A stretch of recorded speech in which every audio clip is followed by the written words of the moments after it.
Yo, what is going on, guys? Welcome back. Today we are going to be matchmaking UFC 318. We got all the relevant fighters from the card here, from the prelims to the main event with Max Holloway. To start off, we will start with Max Holloway. I personally have seen a lot of different options tossed out for him. I've seen title shot.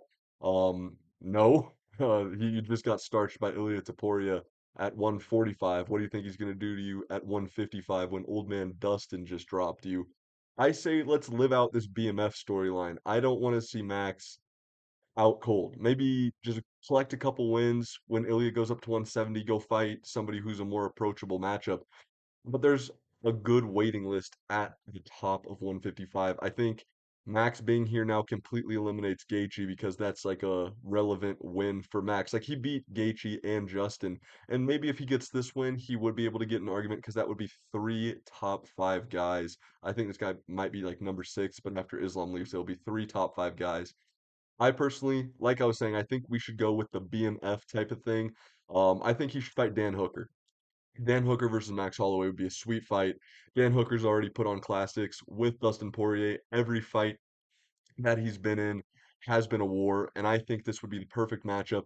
Max Holloway is just not in the state to fight who the champion is right now. Ilya Topuria, he's just too dominant. I don't think he's the type of guy that, you win one and now you're rematching. Like, he has two relevant wins at lightweight.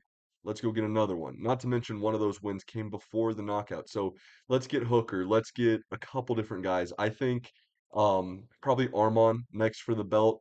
If Gaethje refuses to fight Patty, maybe we could do just Patty because that's a huge fight. But I don't want to see Ilya versus Max 2 yet. There's potential for that in the future, but I don't want this yet. Moving on. Dan Ige. I have been waiting to match this fight back up for a long time. This is also a guy that I matched up with Calvin Cater last week. Chepe Mariscal, man, this guy is the man, dude. He is my favorite prospect in the entire UFC. I think he's like 32, 33. Might be a little bit off to call him a prospect, but he's 5, 6 and 0 in the UFC. So I call this man a prospect, and I think he is the real deal. He was booked to fight Dan Ige a year ago, about a year ago actually to this date. International Fight Week, Ige stepped in, fought Diego Lopez. Mariscal ended up beating the shit out of Damon Jackson. I just want to see this guy climb the ranks of the sport. He deserves the ranked opponent. He's proven it versus a lot of really good fighters already. Make this fight. It was supposed to happen a while ago. It's even better now that Ige is going to be like, what he was 11th, now will be like 12th or 13th. Great fight right here. And then the other fights down in the rankings just don't really make sense to me. Plus, Ige is one of those guys who every now and again, he loses a couple and then, oh, let's defend outside the rankings. And Ige defending against guys outside the rankings is a different beast. So it would be a tough fight for Chepe, but I'd have Chepe in that one. And I do think that this would be a sick fight, co-main event of a fight night type deal. Get this on like the featured fight of a pay-per-view as well. I think these two guys would throw down and it would be a fight of the night type of fight.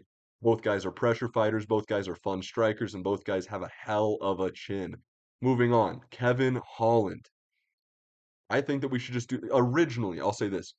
Originally, when I was matchmaking Kevin Holland, I was thinking too much. I was looking like maybe the winner of Andreas Gustafsson versus Renat Fakretnov, maybe the winner of Ruzaboyev versus who the hell is he fighting? Who's fighting somebody? Or like I was even thinking Liao. I think Ruzaboyev's fighting Battle. And I was thinking of all these like, oh, winner of. Kevin Holland's too active to be talking about winner of.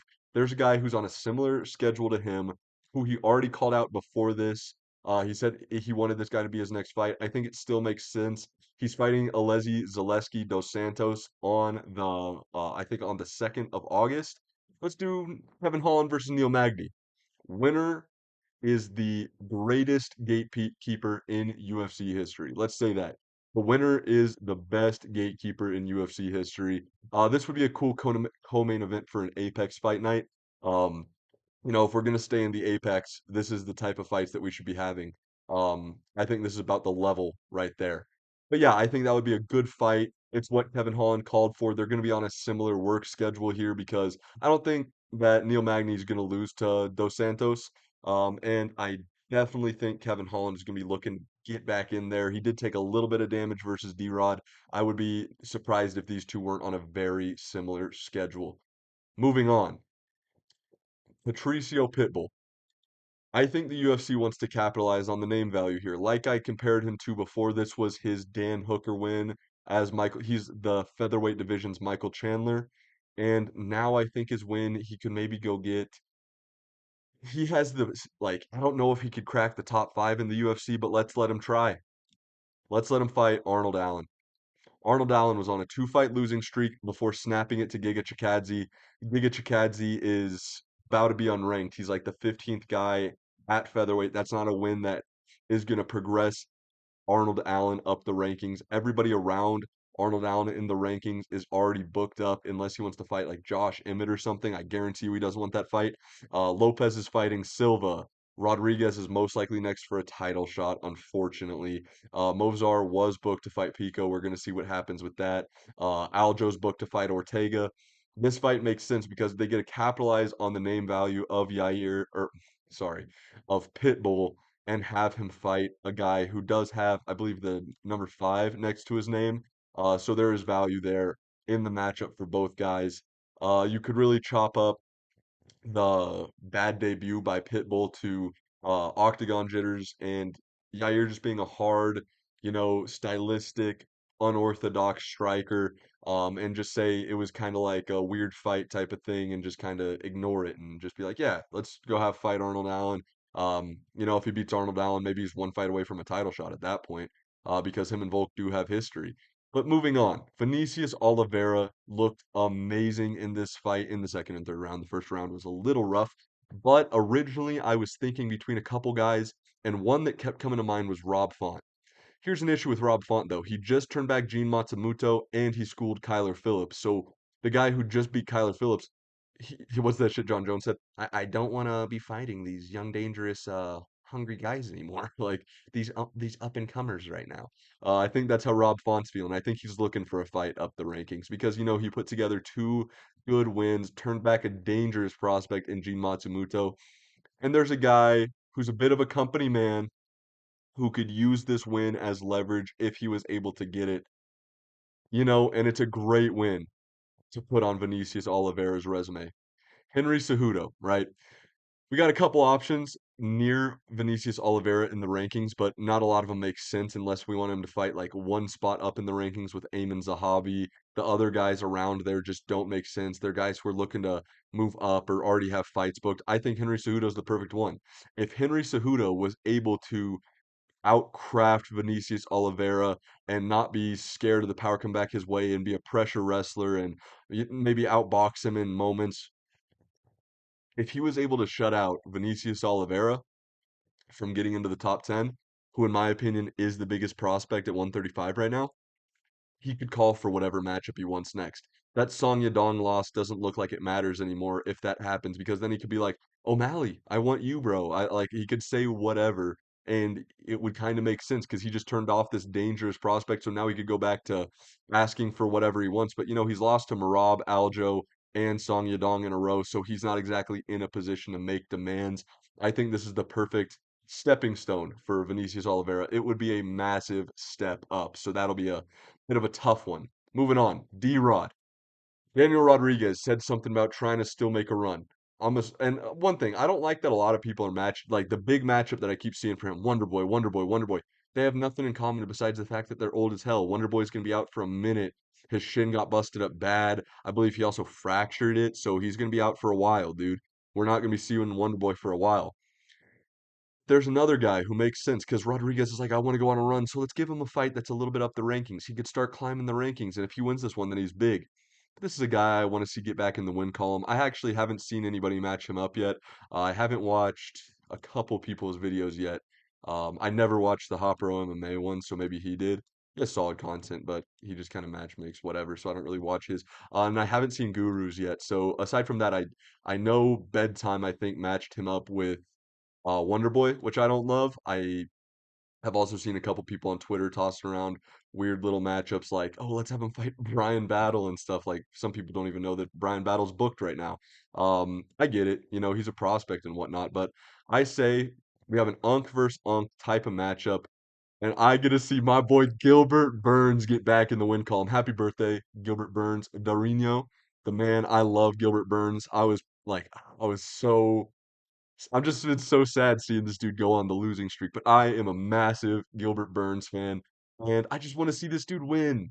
And Daniel Rodriguez is a fight that's winnable. These are two old dudes, and it's a win-win matchup because it's like Gilbert Burns. It's like, hey, we're not going to give you Randy Brown. We're not going to give you Brian Battle. We're not going to give you Nurslan Ruzaboyev, Renat Fakir, Oof, Renat Fakhretdinov. We're not going to give you Carlos Leal. We're not going to give you Andreas Gustafsson. Like, we're not going to give you these young dangerous guys. I don't think Leal's young, but like we're not going to give you these like up and coming dangerous guys.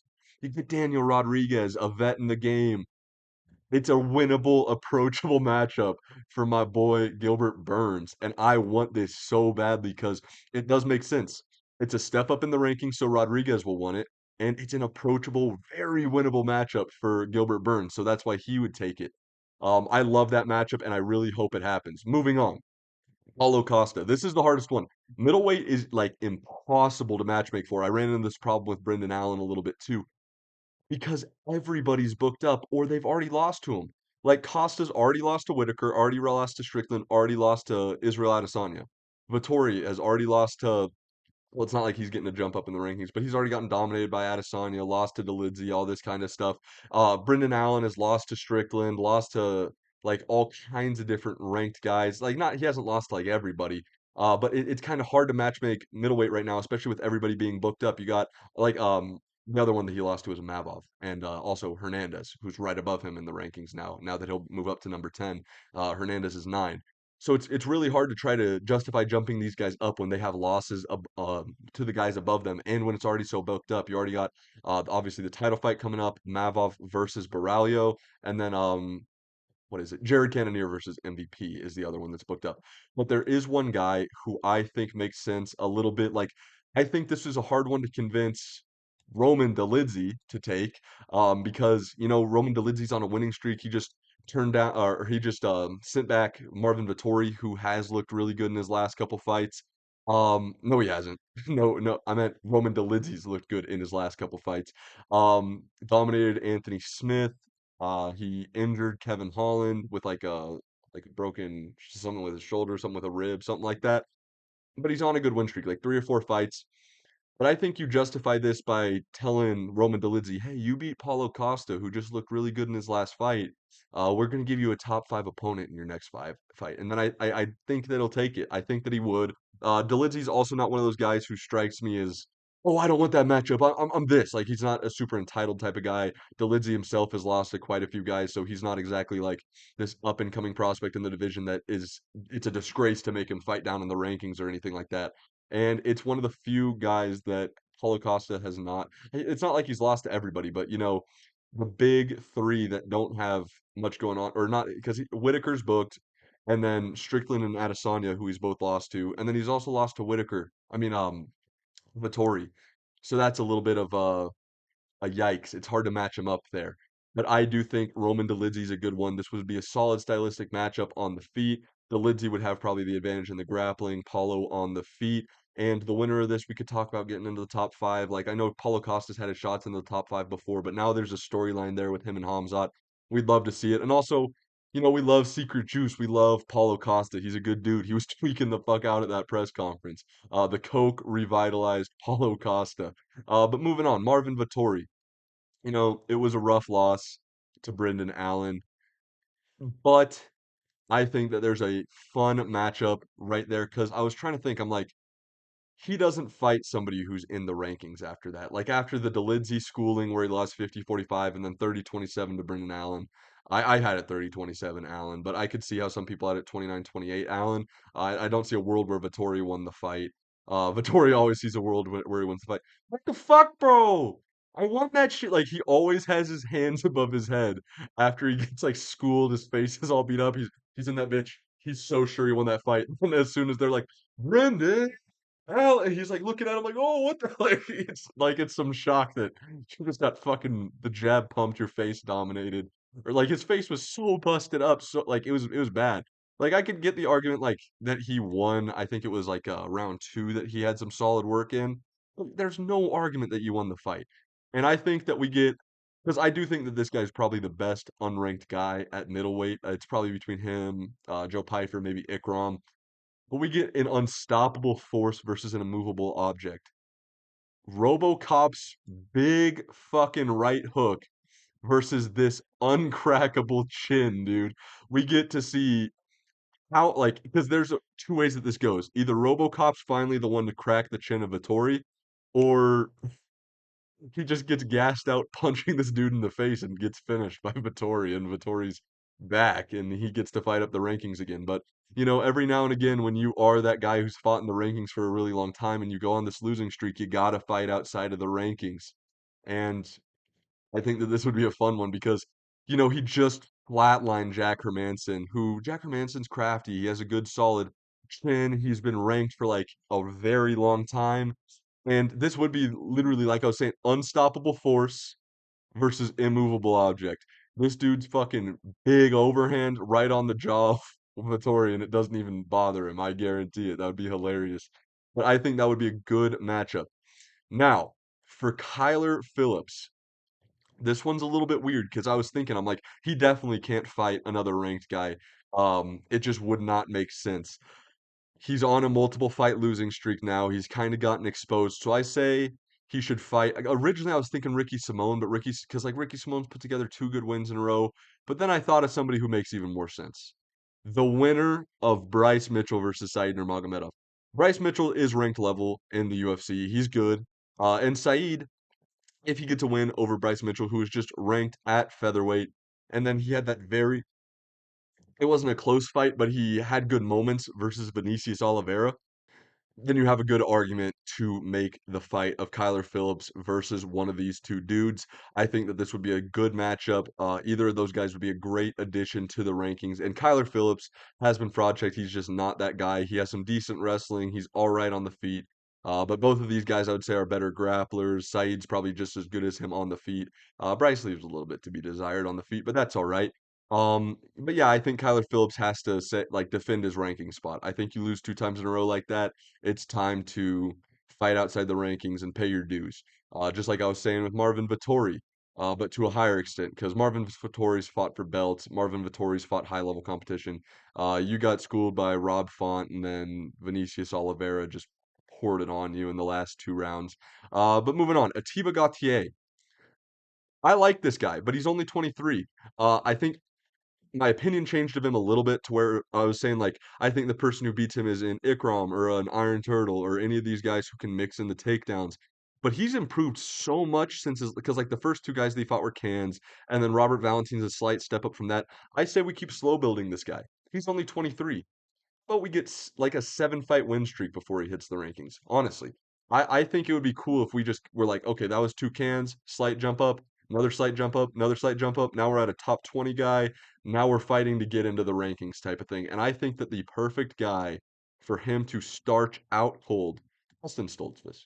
Bruno Ferreira fucking trick shotted this dude. He's also known to just be pretty chinny. He's been chinned multiple times in the UFC. He's a good stepping stone because whereas Valentine's probably outside the top 50 at middleweight, I'd say Stoltzfus is in the top 50. So now we went from like 2 guys who are, I think both of the old wins from Gautier are cut from the UFC to like Gautier's a Valentine is a slight step up to Stoltzfus is another step up from Valentine. And then after that, now we're talking about like, um, there's all kinds of interesting matchups to make from there on out. We'd have to see how he performs in his next fight, but we could talk about guys who have experience being ranked in the past and stuff like that. And then maybe like working up to like 2 more fights, 3 more fights, and then it's like a guy like a Jack Hermanson, and then you're fighting into the rankings. But I think that we should slow build this guy. Too often nowadays we rush a prospect and they get killed. Let's have him have 5 or 6, 7 fights outside of the rankings before we force him into a ranked opponent. He improved a lot since his last fight. Let's see how much we could keep getting him to improve. His striking looked a lot more slick. It looked like he wasn't just relying on the power. I thought Atiba looked really good. He was one of my locks on the card. I say give him Dustin Stoltzfus. It'll give him another KO to put on his highlight reel, and we could keep him moving from there. Moving on, Brendan Allen. This, like I was saying, 185 is a little bit hard to match up, but I think he should fight the loser of Whitaker versus DeRitter. I'm gonna probably pick Bobby Nux to get this one done, meaning him versus DeRitter would be the goofball matchup of the fucking lifetime. Um, Vittor or what was it? Vittori versus Brendan Allen was like a little bit goofy, and then I know Bedtime's been talking about the Rainer DeRitter title run, how him and Drickus is gonna be like the crazy fight of all time, like just very low level and all that stuff. But I think Brendan Allen versus Reiner DeRitter is just as low skill, if you will. It's just as goofy. I'm gonna probably pick Bobby Knuckles this weekend, and I think that Brendan Allen versus RDR would look about right.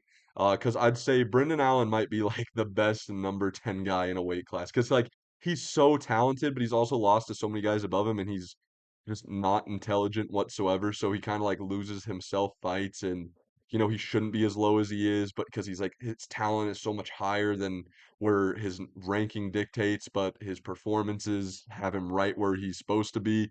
But Brendan Allen, if Whitaker loses this fight, then that's a good matchup for him because then he actually gets to jump up in the rankings and we could see how much of a like how much he has improved because he looked really sharp, especially mentally versus Vittoria. I was saying like he's better than him everywhere the fight goes. He can't fall in love with the takedowns. He has to understand and be confident on the feet, and he was. So I'd be interested to see what he could do versus a Whitaker, and they'll be on like a similar schedule, him and a Ritter or Whitaker, because they're fighting next weekend. Moving on.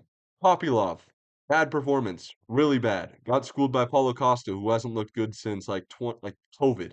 Um, Before COVID, so like 2019, he got schooled by a guy who has not been good for like 5 years. Um, I think he should fight somebody else who was on this card. A guy who I was originally going to match up with, what was it, Michel Pereira, but Bruno Fajea. I think this would be a sick fight. Bruno Fajea always brings it. He's super entertaining. He's one of my favorite middleweights. He's just a super entertaining fighter. He's getting to be pretty well rounded. He has somewhat of a submission game to him now, where he was pretty much just a power puncher before. He's lost to Abus and Ruzaboyev, who are both really good. But Kopylov, despite the fact that he's Russian, does not bring much of a wrestling threat compared to those guys. I think this would be a good fight. Two guys that will be on the exact same schedule because they both just fought. And Ferreira probably does deserve the jump up into the rankings. Moving on. Michael Johnson. This dude called for Max Holloway. What is Unk smoking, dude? Unk is on some shit. But I think we can give him a ranked opponent because he's put together a 3-fight winning streak. It's not the best streak. Ottoman Zaitar, Darius Flowers, those are cans. But Zell Huber, the UFC gassed him up. He was coming off, I believe, a loss to Ribovich. But like, fuck it, man. Let's give Unk Benoit Saint Denis. Let's do it. Benoit Saint Denis is on a losing streak. Oh no, he just beat that Prepelec dude. So, but like that's not a real win. That's a can, dude. They just brought this guy in to get slaughtered because he was Canadian. Um, BSD has proven himself not to be the highest level. We could see, hey, can Unk get back into the rankings at damn near 40 years old? Um, we could even say like, hey, this Paris card's coming around. Do you want to turn around? If you want this like ranked spot, you got to go up there and turn away Benoit Saint Denis in his hometown, and that'll be a tough one. But it makes sense. Benoit's pretty low level. Uh, MJ's put together a 3-fight win streak. So this is a total respect thing. I don't think his 3-fight win streak is that good, and there's no way in fuck you're getting Max Holloway, brother. Um, but this is an approachable matchup. He's probably the worst guy at lightweight in the rankings. Um, I definitely don't want to see MJ fight a young guy who's on a come up like a winning streak like Grant Dawson wouldn't make sense. Or I feel like Ignacio Bahamondes doesn't even have a number next to his name and he'd probably take his head off. The other one who makes a little bit of sense is Michael Chandler, but I feel like Michael Chandler's always going to be in those name value fights, and I actually am pulling for the Michael Chandler versus Terrence McKinney matchup. That would be pretty sick. But this is the matchup that I got for Michael Johnson. And last but not least, the man who took zero damage I have turning around very quickly. On the Paris card, I think Gunnar Nelson on the Paris card. Paris and what Grant Gunnar Nelson is from like the UK, so they have a little bit of their beef because of soccer, I believe.